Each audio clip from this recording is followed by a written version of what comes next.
அனைவருக்கும் வணக்கம்டா தம்பி. என்னடா உதவி திட்டம் எவ்வளவு லாபம் கொண்டு இருக்கிறீங்கள்டா டேய், லூசு மாதிரி. வரலாற்றை பாருங்கடா, வரலாற்றை பார்த்து படிங்கடா. உதவி உதவி திட்டம் செய்தவன் எல்லாருமே கோடீஸ்வரன்டா, பில்லியனஸடா, காசு ஏற்றவன் எல்லாம். இங்கே லண்டனில் இருந்து இந்த லண்டன்ல எல்லாம் காசு, இந்த உதவி திட்டங்களுக்கு மெயினாக காசு கேட்குறவங்க எல்லாம் வட்டிகளுக்கெல்லாம் காசு கொடுக்குறாங்கள்டா.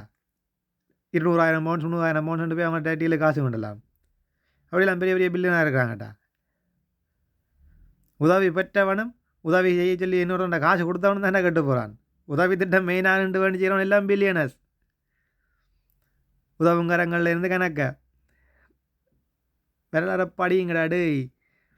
பிஸ்னஸுகளை படிங்கடா, இப்படி பிஸ்னஸ்ன்னு சொல்லி நல்ல பிஸ்னஸ் விலைகளில் அதை பார்த்து செய்ய வலிக்கிடுங்கடா.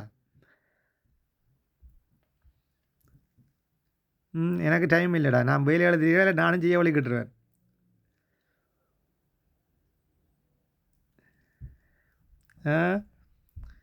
எவ்வளோதாங்க. நான் நேற்று அன்றைக்கி ஒரு வீடியோ போட்டேன். நான் உதவி திட்டம் செய்யுங்கள், உங்களுக்கு நல்ல உழைப்பு, நல்ல பிஸ்னஸ் உண்டு.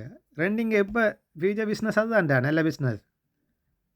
5,000 10,000 முதலீடு போடு காட்டு, கணக்கு எவ்வளோ இருக்குது. நல்ல கணக்கை காட்டியே அடிக்கலாம் மேடம். 200 ரூபா அரிசியை 300 ரூபா முண்டு போட்டு கணக்கு போட்டு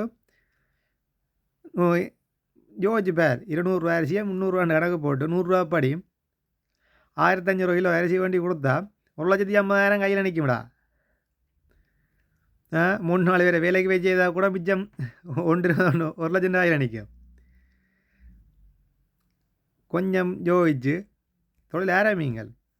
அப்படி உங்களுக்கு இது தேவை அப்படின்னு சொன்னால் நான் உதவி செய்கிறேன். ஒரு 5,000 10,000 எல்லாம் ஸ்டார்ட் பண்ணுங்க கொடுத்துட்டு.